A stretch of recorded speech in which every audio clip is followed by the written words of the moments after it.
Hello பீபர்ஸ், welcome to filmi craft. நான் உங்கள் அருண். இந்த எபிசோடில் நம்ம பார்க்க போகிற படம் 2026 ஒரு தெலுங்கு படமாக தமிழ் டப்பிங்லேயே இப்போ நெட்ஃப்ளிக்ஸில் வெளியாகிருக்கிற ஒரு இன்வெஸ்டிகேட்டிவ் த்ரில்லர் படமான மிருத்யுஞ்சய். இப்போ இந்த படத்துடைய கதை என்ன அப்படின்னு பார்த்தீங்கன்னா, படத்தில் நம்ம கதாநாயகனுடைய பேர் ஜே.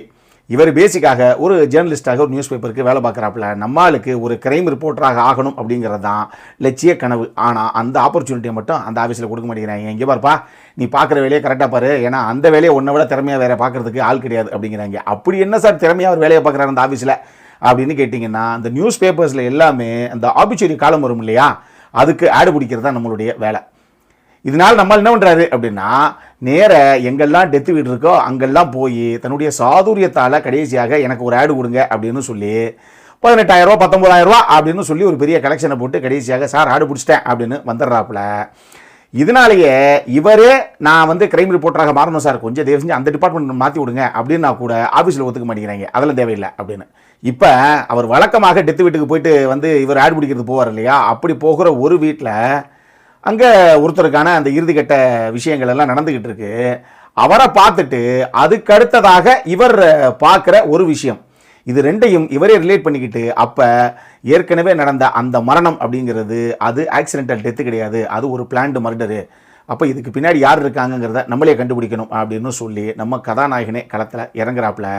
இதுக்கப்புறம் இந்த கதையில் என்ன தான் நடந்தது, இதுதான் இந்த படத்துடைய மொத்த கதையை. இந்த படத்தை பொறுத்தளவுக்கு சுற்றி முற்றி பார்த்தா கூட பெர்ஃபார்மன்ஸை தவிர சொல்கிறதுக்கு வேறு எதுவுமே பெருசாக இல்லை. இந்த படத்தை நீங்கள் கண்டிப்பாக பாருங்கள். 2026 மிகச்சிறந்த இன்வெஸ்டிகேட்டிவ் த்ரில்லர் தான் அந்த படம், இந்த படம் தானே அப்படின்னு சொன்ன அந்த பயவுல யார் அப்படின்னு தான் நான் தேடி எடுத்துடுறேன். அந்த அளவுக்கு நம்மளை வெறுப்புடைய உச்சத்தில் கொண்டு போய் விட்ட ஒரு படம். ஏன்னா முதல்ல ஒரு இன்வெஸ்டிகேட்டிவ் த்ரில்லர் அப்படின்னா அதுக்குள்ளே சுவாரஸ்யங்கள் இருக்கணும் முதல்ல, அதுவும் இல்லை. ஒன்று அடுத்து என்ன நடக்க போதோ, ஐயோ கடைசியாக இது நடந்துருமோ அப்படிங்கிற அந்த பதபதிப்பு கொண்டு வரணும், அதுவும் இதில் இல்லை.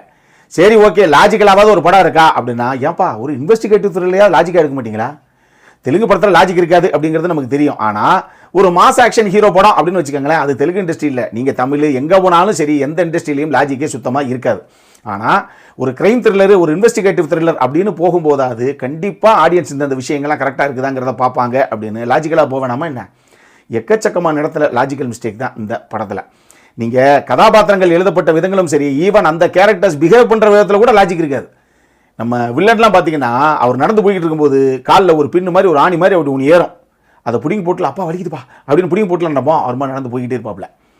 அவருக்கு ஒரு காட்சியில் கடப்பாறையை பின்னாடி விட்டு முன்னாடி எடுத்துருவாங்க, கடப்பாறையை பிடிங்கி போட்டு அது ஒரு 10 நிமிஷம் பேசிக்கிட்டு இருப்பாப்புல. அதுக்கப்புறம் என்ன சார் இவ்வளோ பெரிய கடப்பாறை இரும்பு ராடு மாதிரி ஒன்றை வச்சு குத்தியே ஒரு மனுஷன் சாகலை அப்படின்னா எப்படி தான் சாவேன் அப்படிங்கிறீங்களா? அது ஒரு சீன் ஒன்று வைக்கப்பட்டிருக்கும், கேட்டால் அதான் ட்விஸ்டான். அது என்னங்கிறது நீங்கள் பாருங்கள், உங்களுக்கு தெரியும். கதையில் எந்த கதாபாத்திரங்களாவது அந்த கதாபாத்திரத்தோட இல்லை அந்த காட்சியோட ஒன்றி இருக்கணும். அப்போ தான் ஆடியன்ஸான நமக்கும் அதில் ஒரு பெரிய அட்டாச்மெண்ட் இருக்கும், பார்க்குறதுக்கு அடுத்து எதுவும் நடக்க போகுதுங்க அப்படிங்கிற அந்த ஒரு ஃபீல் ஒன்று கிடைக்கும். அது எதுவுமே இந்த கதையில் இல்லை. இப்போ கதாநாயகன் எடுத்துக்கோங்க. இப்போ முதல்ல ஒரு 2 மர்டர்ஸ் நடக்கிறதாக காமிப்பாங்க, அதாவது ஆக்சுவலி 2 மரணங்கள் நடக்கிறதாக காமிப்பாங்க. இது ஆக்சிடென்டல் டெத்து கிடையாது, இது 2மே மர்டர்ஸ் தான் அப்படின்னு சொல்லி நம்ம கதாநாயகன் கண்டுபிடிப்பாப்புல. ஆனால் அதெல்லாம் இருக்கட்டும், ஆனால் அந்த 2 விஷயங்களும் ஒரு கரண்ட் ஷாக் அடித்து கடைசியாக 2 பேர் இறந்து போகிற மாதிரி செட் அவுட் பண்ணுற ஒரு விஷயம்னு வச்சுக்கோங்களேன். ஆனால் அது 2லையும் எப்போ படுற காயங்கள் வரைக்கும் ஒரே மாதிரியாக இருக்கும். அப்படி ஒரு சம்பவம் இந்த படத்தில் இருக்குது. இதை தாண்டி முதல்ல நம்ம கதாநாயகன் ஒரு கேஸ் எடுக்கிறாரு அப்படின்னு வச்சுக்கோங்களேன். அந்த கேஸை எடுக்கிறதுக்கு அவருக்கு ஒரு மோட்டிவ் இருக்கணும் இல்லையா? அவர் கிரைம் ரிப்போர்ட்டராக ஆகணும்னு ஆசைப்பட்டாருங்கிறதெல்லாம் இருக்கட்டும். ஆனால் இந்த கதையை பொறுத்தளவுக்கு அவர் ஒரு குட்டி பொண்ணு பார்ப்பாப்ல, அந்த குட்டி பொண்ணுக்காக உங்கள் அப்பாவை கொண்டது யார் அப்படிங்கிறத நான் கண்டுபிடிக்கிறேன் அப்படின்னு இறங்குவாப்ல. அதுக்கப்புறம் அவர் என்ன பண்ணுறாரு அப்படிங்கிற அந்த ஒரு குட்டி பொண்ணுக்காகத்தான் அந்த கேஸே மொத்தமாக கிராக் பண்ணி கடைசியாக கொண்டு போய் முடிப்பார். ஆனால் அட்லீஸ்ட் அந்த பொண்ணுக்கும் இவருக்கும் அது பெருசாக ஒரு பாசபந்தம் அப்படின்னு ஏதாவது பிணிப்பு இருக்கா அப்படின்னு பார்த்தீங்கன்னா எதுவும் கிடையாது. அந்த பொண்ணை பார்ப்பாப்ல, ஐயோ பாவம் இருமா நான் கண்டுபிடிக்கிறேன் அப்படின்னு கண்டுபிடிச்சி கொடுப்பாப்ல. அப்படித்தான் அந்த கதாபாத்திரம் எழுதப்பட்டிருக்கு. இப்போ இதை தாண்டி ஐஸ்வர்யாவுடைய கேரக்டர் ஒன்று உள்ள வரும். அந்த கேரக்டர்லாம் சும்மா என்னமா அப்படி ஆகி போச்சு அத்தே என்னதான் பண்ணுறது இப்போ அப்படின்னு கேட்டால் உடனே அதெல்லாம் கிடையாது, நீ எப்படிப்பட்ட ஆள் தெரியுமா, உன்னால் முடியாதுங்கிறதே கிடையாது அப்படின்னு சும்மா அந்த பில்டப் கொடுக்கறதுக்கு ஒரு 2 சீனுக்கு ஒரு கேரக்டர் ஒன்று வந்துட்டு போகும். அதுக்கு ஐஸ்வர்யா வேறு காசு பண்ணி வச்சுருக்காங்க இவங்க. அந்த மாதிரி ஒரு சம்பவம் அது. இப்போ பொதுவாக ஒரு சீன் எழுதும்போது சீன் இங்கேருந்து ஆரம்பிக்குது சார், அடுத்து இந்த மாதிரி போயிட்டு கடைசியில் யாரும் எதிர்பார்க்காத ஒரு பெரிய சுவாரஸ்யமான ட்விஸ்ட்டை கொடுத்து அந்த சீக்வன்ஸை நம்ம முடிக்கிறோம் அப்படிங்கிற மாதிரி சில டைமில் யோசிப்பாங்க கிரியேட்டர்ஸ். இந்த படத்தில் இவங்க எல்லா சீன்ஸையுமே முதல்ல எண்டுகார்டு போடுற மாதிரி அந்த சீனை யோசிச்சிட்டாங்க. இங்கே வந்து இப்படி முடிஞ்சா எப்படி இருக்கும் அப்படிங்கிறத யோசிச்சிட்டாங்க. ஐயோ இங்கே முடிஞ்சிருச்சுன்னா அப்போ எங்கேருந்து ஆரம்பிக்கிறது, எங்கேயாவது இருந்து ஆரம்பிங்க அப்படிங்கிற லெவலில் தான் எல்லா சீனையும் எழுதி வச்சிருக்காங்க. நல்லா பார்த்துக்கோங்க, ஹீரோ இதெல்லாம் யாரோ ஒரு பெய்டு கில்லர், கான்ட்ராக்ட் கில்லருடைய வேலை தான் அப்படிங்கிறத கண்டுபிடிச்சிருவாப்ல. அப்போ அந்த கான்ட்ராக்ட் கில்லர் யாரு அப்படிங்கிறத அவர் கண்டுபிடிக்கணும். அதுக்கு நம்மால் எவ்வளோ புத்திசாலித்தனமாக யோசிக்கிறாரு அப்படின்னா பாருங்க, ரோட்டோரமாக சும்மா நின்றுட்டு இருக்க ஒரு டிராஃபிக் சர்ஜனை பலார்னு ஒரு அறையை விட்டு யார் நீ அவர் மேலே கை வச்சிட்டியா அப்படின்னு போலீஸ் நம்ம ஹீரோவை அரெஸ்ட் பண்ணி கொண்டு போய் நேராக ஜெயிலில் போட்டுறோம்.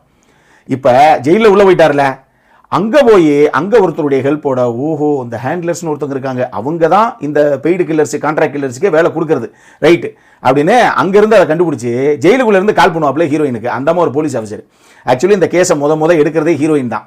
அவங்க தான் கேஸை கிராக் பண்ணணும். அவங்க கடைசி வரைக்கும் ஒரு க்ளூவை கூட கண்டுபிடிச்சதா ஒரு சீன் இந்த படத்தில் கிடையாது. எல்லாத்தையும் ஹீரோ தான் கண்டுபிடிப்பாப்ல. எல்லாத்தையும் இன்ஃபர்மேஷன் கொடுத்து இங்கே பாருங்க நான் ஜெயிலுக்குள்ளே மாட்டிக்கிட்டேன், நானே அக்டோபர் 2ஆம் தேதி தான் வெளியே வருவேன், நீங்கள் வந்தீங்க அப்படின்னா இமீடியட்டாக நீ இப்போயே அப்படி வெளியே கூட்டு போனீங்க அப்படின்னா நானே கண்டுபிடிச்சிருவேன் அப்படின்னா அந்த அம்மா வந்து இவர் இதான் உனக்கு கடைசி சான்ஸு, மரியாதை அப்படி கண்டுபிடிச்சி கொடுக்குறேன் அப்படின்னு இவரை வந்து ஜெயிலிருந்து கூட்டு போவோம். என்னங்கடா ஜெயிலுக்கு வந்து சோதனை, நினைச்சா போகிறாங்க நினைச்சா வர்றாங்க அப்படிங்கிற மாதிரி இருந்துச்சு அந்த சீனு. இப்படி ஹீரோயின் தான் ஒரு போலீஸ் ஆஃபீஸர், அவங்க தான் கிராக் பண்ணணும் அப்படிங்கிற எல்லா விஷயத்தையும் கிராக் பண்ணுறதுக்கு பதிலாக அந்த அம்மா கிராக் மாதிரி சும்மாவே சுற்றிக்கிட்டு இருக்கோம். இவர் தான் எல்லாத்தையும் கிராக் பண்ணுவாப்ல ஆரம்பத்திலேருந்து கடைசி வரைக்கும். இப்படி படம் எடுக்கலாம், எந்த பக்கம் உள்ள பூந்தாலும் எக்கச்சக்கமான பிரச்சனைகள் இவங்களா நினைச்சதை எழுதி நினைச்சதை இவங்களா சீன்ஸாக கன்வெர்ட் பண்ணி வச்சுட்டாங்க. இவங்களா ஒரு ஆர்பிட்ரரி காலத்தில் ஒரு ஆடு, யாரு நம்ம அந்த கில்லரே இறந்து போயிட்டார் அப்படிங்கிற மாதிரி ஒரு ஆடை கொடுப்பாங்களாம். அதை ஒரு பெரிய ஒரு வீட்டில் உட்காந்து என்ன டெய்லி இந்த பையனுடைய ஃபோட்டோவே வந்துகிட்டே இருக்கு, எனக்கு என்னவோ அதில் ஏதோ தப்பு இருக்கு, டெய்லியா ஒருத்தன் சாவையா ஆபிச்சுரி காலத்தில் ஒருத்தர் இறந்துட்டாருன்னா போட்டோ கொடுக்கறதுங்கிறது இயற்கை தான், அதுக்காக ஒரே போட்டோவையா டெய்லி கொடுப்பாங்க, இதில் வேற ஏதோ விஷயம் இருக்கு அப்படின்னு ஒரு பேப்பர் பிரித்து பாப்பாப்லையும். அதே டைமில் பொழுது போகாம அந்த வில்லே அந்த வாசல்லே அப்படி நடந்து போவாப்லையும். உடனே ஒரு ஹீரோ கால் பண்ணி, சார் நீங்கள் ஃபோட்டோவில் போட்டிருக்கல ஒரு நபர் இத்தனை நாளாக ஒரே ஃபோட்டோ கொடுத்துக்கிட்டீங்களே, அவர் மாதிரியே ஒரு ஆள் என் வீட்டு முன்னே நடந்து போயிட்டு இருக்காப்ல சார் அப்படின்னு ஹீரோவுக்கு குழு கொடுப்பாப்லையும். என்னவோ எப்படியோ வரணும், எப்படியோ வந்தா சரிதான் அப்படிங்கிற லெவலில் இவங்களே எல்லாத்தையும் செட் அவுட் பண்ணிக்கிட்டாங்க. பயங்கர வீக்கான ரைட்டிங்லாம் சொல்ல மாட்டேன், போரான ரைட்டிங். அந்த அளவுக்கு தான் காட்சிகளே இந்த படத்தில் எல்லா இடத்துலையும் வைக்கப்பட்டிருக்கு. இதனாலேயே டெக்னிக்கலி ஓரளவுக்கு பாவம் என்ன தேவையோ அதை எடுத்தாங்க வச்சுருக்காங்க. அப்படின்னே இருந்தால் கூட இந்த படம் இது இன்வெஸ்டிகேட்டிவ் த்ரில்லரா அப்படிங்கிற அளவுக்கு படம் பார்த்து முடிச்ச உடனே நமக்கே கடுப்பேற்றார் மயிலான் மூமெண்ட்டை கிளப்பி விட்ட ஒரு படம் தான் இது. அடல் கரண்டை பொறுத்த அளவுக்கு இந்த படத்தில் செக்ஷுவலாக எதுவும் கிடையாது, ரத்தம் திரிக்க ஒரு சில சம்பவங்கள் இருக்குது, அதை மட்டும் மைண்டில் வச்சுக்கோங்க. ஸோ UA16+ அப்படிங்கிற கேட்டகரியில் வைக்கலாம். தமிழ் டப்பிங் ஓரளவுக்கு நீட்டாகத்தான் இருக்குது. பட் என்ன பண்ண படம் இல்லை இல்லையா, அது இல்லைங்க பிரச்சனை. நம்மள மாதிரியே டைமை செலவழிச்சு யாரும் ஏமாந்து போயிடக்கூடாது அப்படிங்கிறதுக்காகத்தான் இப்படி ஒரு விமர்சனமே. ஏன்னா இன்வெஸ்டிகேட்டிவ் த்ரில்லர் சார், அதுவும் தமிழ் டப்பிங்கில் இருக்குது சார் அப்படின்னா நம்மளுக்கு தொகுக்கு விழுந்துருவாங்க கிணத்துக்குள்ளே. அதுக்காகத்தான் முதல்லையே சொல்லிட்டேன், பார்த்துக்கோங்க. அப்புறம் என்ன, இதே மாதிரி இன்னொரு வீடியோவோட அடுத்த முறை உங்களை சந்திக்கிற வரைக்கும் இட்ஸ் அருண் சைனிங் ஆஃப்.